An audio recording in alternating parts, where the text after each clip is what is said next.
పూర్వం ఒక బలసంపన్నుడైన రాజుండేవాడు. ఆయనకొక కుమార్తె ఉండేది. ఆమె చాలా అనాకారి. కాని తండ్రి కళ్లకు మాత్రం ఆమె అతిలోక సుందరిలాగా కనిపించేది. ఎందుకంటే ఆ రాజుకు తన కూతురంటే పంచప్రాణాలు. తండ్రి తనను సాటిలేని సుందరి అంటుంటే కుమార్తె కూడా తను నిజంగానే అందగత్తెనే అనుకున్నది. రాజుగారి మాట కాదనే ధైర్యం లేక ఆయన కింద కొలువు చేసేవారంతా రాజకుమార్తె అందాన్ని వేనోళ్ల పొగుడుతూ ఉండేవారు. కొంతకాలానికి రాజకుమార్తెకు యుక్తవయసు వచ్చింది. రాజు ఆమెకు వివాహం చెయ్యాలని నిశ్చయించాడు. ఒక దూరదేశపు రాజకుమారుణ్ణి వరుడిగా అనుకున్నాడు. ఆ కుర్రవాడు బుద్ధిమంతుడు, తెలివితేటలు గలవాడు. అతని తండ్రి రాజకీయ కారణాల వల్ల ఈ సంబంధం మంచిదని భావించి కొడుకును పెళ్లికి ఒప్పించాడు. రాజకుమారుడు కూడా వెంటనే ఒప్పుకున్నాడు. ఎందుకంటే అతని మనసు ఎవ్వరిమీద లగ్నం కాలేదు. అంతేకాదు, తనకు తండ్రి నిర్ణయించిన రాజకుమార్తె అందగత్తె అను పుకార్లు కూడా వినిపించాయి. కాని అతను వచ్చి తాను పెళ్లాడబోయే వధువును చూసిన క్షణంలోనే అతనికి కంపరం పుట్టుకొచ్చింది. ఆమె సరసన కూర్చోవటానికి కూడా అతను ఒప్పుకోలేదు. అదేం అని వధువు తండ్రి ఆశ్చర్యంగా అడిగాడు.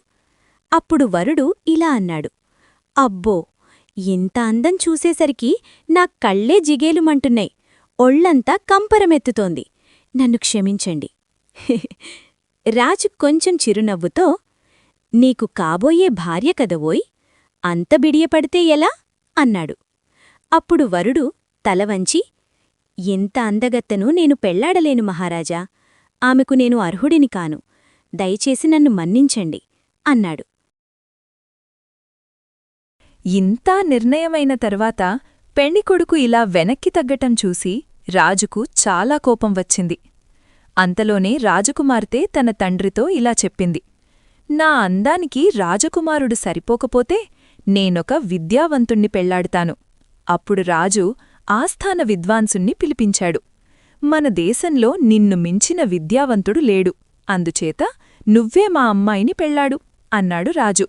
విద్వాంసుడు వణికిపోతూ ఇలా అన్నాడు: మహారాజా, నన్ను క్షమించాలి, నేను ఇప్పటికే వివాహితుడ్ని, నాకు పిల్లలు కూడా ఉన్నారు, ఇప్పుడు వర్ణాంతర వివాహం చేయమని అడగటం భావ్యం కాదు అన్నాడు. మంత్రి వెంటనే అన్నాడు: బ్రాహ్మణులు 4 వర్ణాల కన్యలను పెళ్లాడవచ్చని శాస్త్రాలు చెబుతున్నాయి అన్నాడు. రాజు గట్టిగా అన్నాడు: అమ్మాయి కోరిక నా ఆజ్ఞతో సమానం, దాన్ని నువ్వు ఉల్లంఘించరాదు. కాని విద్వాంసుగు నమస్కరించి, మహారాజా, ఇది నా వల్ల అయ్యే పని కాదు, ఏ శిక్ష వేసినా భరిస్తాను అన్నాడు.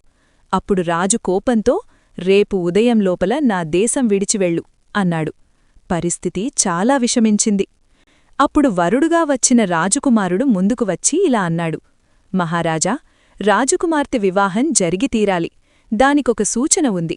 సుక్షత్రియులైన యువకులను పిలిపించి వారి మధ్య ద్వంద్వయుద్ధాలు పెట్టండి. అందర్నీ జయించినవాడు రాజకుమార్తెను పెళ్లాడుతాడు. ఈ పోటీలో నేను కూడా పాల్గొంటాను అన్నాడు. రాజు అంగీకరించాడు. నగరంలోని క్షత్రియ యువకులందర్నీ పిలిపించాడు. వారు కత్తులు పట్టుకుని ఎదురెదురుగా నిలబడ్డారు. రాజు ఆజ్ఞ ఇచ్చిన వెంటనే పెద్దపెట్టున రంకెలు పెడుతూ యుద్ధం మొదలైంది. కాని ఆశ్చర్యమేమిటంటే ఎంతసేపు యుద్ధం జరిగినా ఎవ్వరికీ గాయం కాలేదు. దీన్ని గమనించిన రాజు ఇలా అన్నాడు: మీలో ముందుగా ఎవరు గాయపడతారో వారే నా కుమార్తెను పెళ్లాడుతారు. అంతే, ద్వంద్వయుద్ధం ఒక్కసారిగా కుక్కల కొట్లాటగా మారింది. ప్రతి ఒక్కరూ తాము గాయపడేలోపే ఇతరులను గాయపరచాలని ప్రయత్నించారు. కళ్ళు మూసి తెరిచేలోపే అందరూ గాయపడ్డారు. కాని ముందుగా గాయపడింది ఎవరో మాత్రం ఎవ్వరూ చెప్పలేకపోయారు. ఇదంతా చూసిన రాజకుమార్తెకు ఒక్కసారిగా వైరాగ్యం వచ్చింది. ఆమె తండ్రితో ఇలా చెప్పింది: నాన్నా, నా అందం చూసి భయపడే వీళ్లను నేనెలా పెళ్లి చేసుకుంటాను? ఇంతకంటే పెళ్లి లేకుండా ఉండటం మేలు. అప్పుడే ఆస్థాన గాయకుడు ఒక మూల నుంచి ముందుకొచ్చాడు. మహారాజా, నాదొక్క మనవి అన్నాడు. అతను గుడ్డివాడు. నేను పుట్టుగుడ్డిని. రాజకుమార్తె అందాన్ని చూసి ఆనందించే యోగ్యత కూడా లేదు, భయపడే పరిస్థితి కూడా లేదు. అందుచేత ఆమెను నాకిచ్చి పెళ్లి చెయ్యండి. ఇది విన్న రాజకుమార్తె కాసేపు ఆలోచించి ఆ గుడ్డి గాయకుణ్ణి పెళ్లాడటానికి వెంటనే ఒప్పుకుంది. రాజు కూడా సంకోచించలేదు. ఇద్దరికీ పెళ్లి జరిగింది.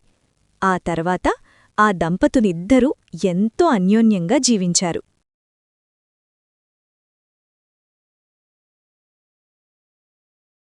కథ నచ్చితే లైక్ చేయండి, మిత్రులతో షేర్ చేయండి. మరిన్ని ఆసక్తికరమైన కథల కోసం సబ్స్క్రైబ్ చేయండి.